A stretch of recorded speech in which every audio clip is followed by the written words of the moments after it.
नमस्ते, मेरा नाम अजीत कुमार है और आप देख रहे हैं मॉर्निंग न्यूज़ इंडिया। अभी हम जो विद्यालय के क्रम में, जो एजुकेशन के क्रम में दिखा रहे हैं आपको कि कौन सी कोचिंग बेस्ट है, कौन सी विद्यालय बेस्ट है। तो इस क्रम में हम पहुंच गए हैं बनी पार्क, और बनी पार्क में स्थित ये एस.एस.जी. पारिक विद्यालय है, जो श्री स्वरूप गोविंद पारिक विद्यालय आप देख रहे होंगे पीछे बैकग्राउंड में आपको दिख रहा होगा।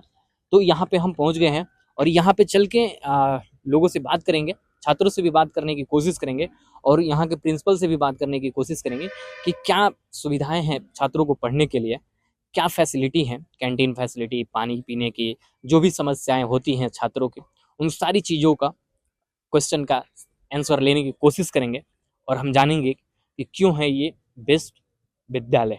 तो बने रहिए हमारे साथ, चलते हैं प्रिंसिपल से मिलने के लिए। तो अभी हम महाविद्यालय के अंदर पहुंच चुके हैं। तो यहाँ पे हमारे साथ महाविद्यालय के प्रिंसिपल सर बैठे हुए हैं। इनसे हम बात करेंगे और जानने की कोशिश करेंगे, आपको बताने की कोशिश करेंगे कि कितना पुराना कॉलेज है और क्या क्या फैसिलिटी मिलती है इस कॉलेज में, क्यों है आप लोगों को पढ़ने के लिए बेस्ट ये कॉलेज, सारी चीज़ें जानेंगे हम सर से।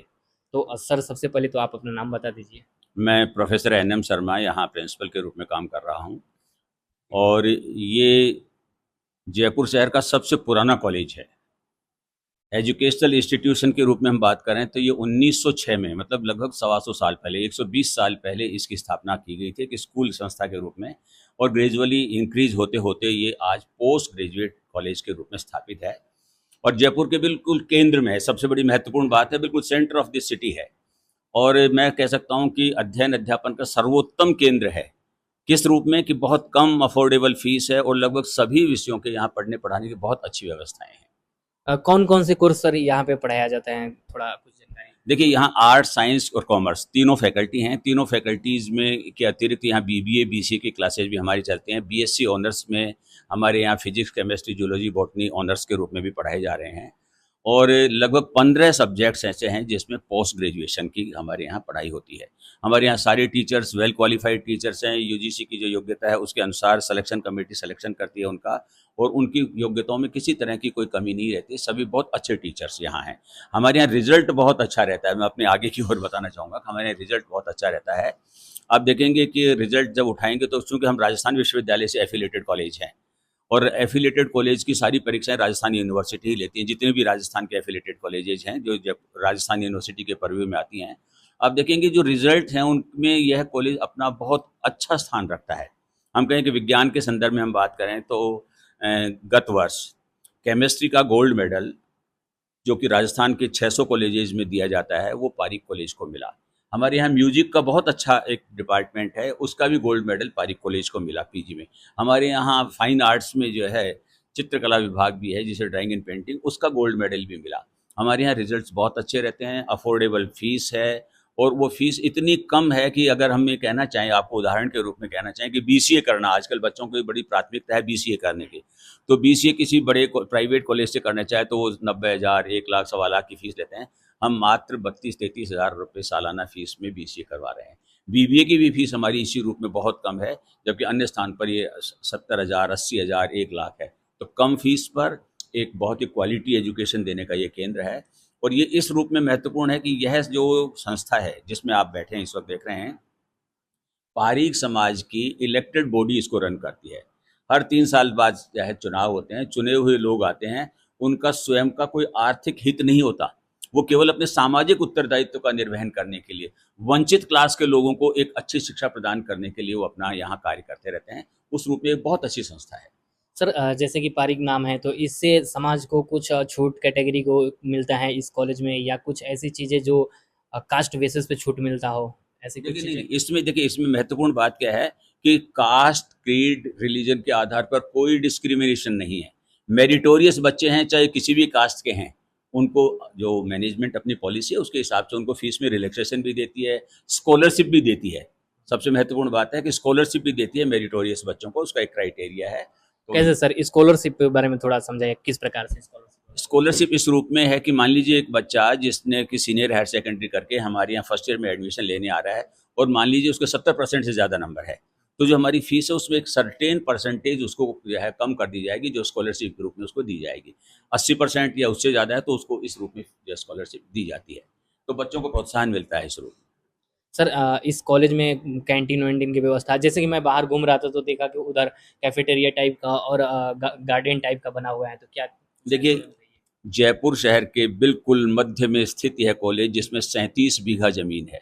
खेल के भी आप बाहर देखेंगे बहुत बड़े-बड़े ग्राउंड्स हैं हमारे यहाँ। एनसीसी की फैसिलिटीज़ बहुत अच्छी है। जैसे आपने कहा कि कैंटीन की बात करें, तो हमारी बहुत अच्छी कैंटीन है। उस कैंटीन में बच्चों को जो है एक रीज़नेबल प्राइस पर जो है वो चाय, कॉफ़ी, स्नैक्स जो है ये सारी चीज़ें हैं, वो छाछ वगैरह भी मिलती है, तो अच्छी व्यवस्था है। लाइब्रेरी आप देखेंगे, लाइब्रेरी ज़रूर विज़िट करें। मैं गया था। हमारी लाइब्रेरी में लगभग 70,000 किताबें हैं।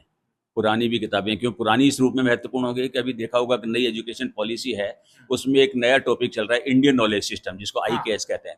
तो हमारे यहाँ तो बड़ी पुरानी किताबें हैं और वो पुरानी किताबें ओरिजिनल रूप में हैं। तो वो और सभी छात्रों, विद्यार्थियों, शिक्षकों के लिए सर्वसुलभ, आइए देखिए, पढ़िए उसको इस हिसाब से। तो लाइब्रेरी में बहुत से जर्नल्स आते हैं, न्यूज़पेपर्स आते हैं, बैठने की व्यवस्था है और अच्छी व्यवस्था विद्यार्थियों के लिए। अच्छा सर, हम अब मतलब पुरानी किताबें की बात आई है तो एक सवाल विद्यालय से हट के पूछना चाहते हैं कि सर ये जो अभी चल रहे हैं शिक्षा नीति में कि मुगलों को पढ़ाया जा रहा है हमारे हिस्ट्री में, तो उसमें अब दिल्ली में आया है ये खबर कि अब बदला जाएगा, एनसीईआरटी की किताब बदल रही है, वो इंडियन हिस्ट्री पढ़ा रही है उसमें, तो इस चीज़ को किस नज़रिए से देख रहे हो आप? देखिए, आपने बात करी कि इतिहास के पुनर्लेखन का कार्य किया जा रहा है भारत सरकार के द्वारा। इतिहास का पुनर्लेखन इस रूप में बहुत महत्वपूर्ण है कि हमें जानना चाहिए कि हमारा कितना समृद्ध इतिहास रहा है। हमारा इतिहास केवल मुगल इतिहास तक ही सीमित नहीं रहा है। हजारों हजार साल की सभ्यता है और इस सभ्यता में हजारों हमारे यहाँ किंगडम्स हुए हैं। उन किंगडम्स के बारे में जानकारी नहीं है। आज लोगों को जानकारी नहीं है कि सम्राट अशोक का साम्राज्य कितनी दूरी तक फैला हुआ था, चोल वंश कितनी दूरी से, मगध राज्य कहाँ तक फैला हुआ था, हमारी सीमाएं, भौगोलिक सीमाएं कितनी थी। उन सब के बारे में चूंकि इतिहास का जो अभी वर्तमान स्वरूप में जो पढ़ाया जा रहा है उसमें बहुत अल्प मात्रा में कुछ बातें कही है। तो इतिहास का पुनर्लेखन और इसको किसी रूप में कोर्स कैरिकुलम में सम्मिलित करना समयाचीन कार्य है, क्योंकि ये कहा गया है कि जिस व्यक्ति ने अपने इतिहास को भुला दिया है उसका भूगोल बदल जाता है। तो इतिहास बहुत महत्वपूर्ण चीज़ है। इतिहास के संबंध में जानकारी होने पर हमें गर्व होगा कि हमारे पूर्वज और हमारी सभ्यताएं, हमारे संस्कार, हमारा विज्ञान, हमारा ज्ञान कितना समृद्ध था और कहाँ तक हमारी भौगोलिक सीमाएं थी। तो ये लेखन तो बहुत अच्छा मान रहा हूँ मैं इसको तो।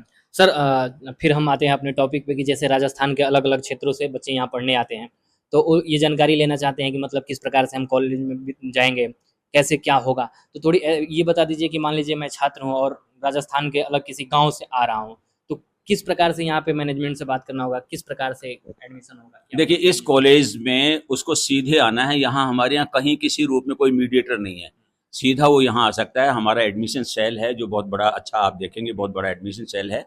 वहाँ विभिन्न विषयों के जो एक्सपर्ट टीचर्स हैं वो उपलब्ध रहते हैं। उस छात्र को काउंसलिंग करेंगे, उसकी क्या रिक्वायरमेंट है, वो क्या बनना चाहता है, कौन से विषय लेना चाहता है, उन विषयों में क्या क्या पढ़ाया जाएगा, किस तरह से उसका पढ़ाई करनी है, उस सारी जानकारी उसको देंगे और उन सब्जेक्ट्स को जो उसको पूरे वर्ष पर्यंत पढ़ने हैं, पूरी जानकारी देने के बाद उसको प्रवेश मिलता है। हमारे यहाँ प्रवेश के संदर्भ में उसके राजस्थान विश्वविद्यालय के द्वारा निर्धारित जो योग्यताएं हैं एडमिशन की, उनको उसे पूरा करना होता है। उसके आधार पर हम एडमिशन दे देते हैं। तो ये पारीख महाविद्यालय के प्रिंसिपल सर हमारे साथ थे और जो हमसे क्वेश्चन बन पड़ा हमने पूछा, सर ने सवाल का जवाब दिया। और भी अगर कोई क्वेश्चन छूट रहा है तो आप लोग कमेंट बॉक्स में कमेंट करें, हम अगली दफ़ा आएंगे तो आप सर से जानने की कोशिश करेंगे, आप लोगों के सवाल का उत्तर ढूंढने की कोशिश करेंगे। तब तक बने रहिए, धन्यवाद। ऐसे ही और वीडियोस देखने के लिए सब्सक्राइब करें मॉर्निंग न्यूज इंडिया को और जुड़े रहिए हमारे साथ।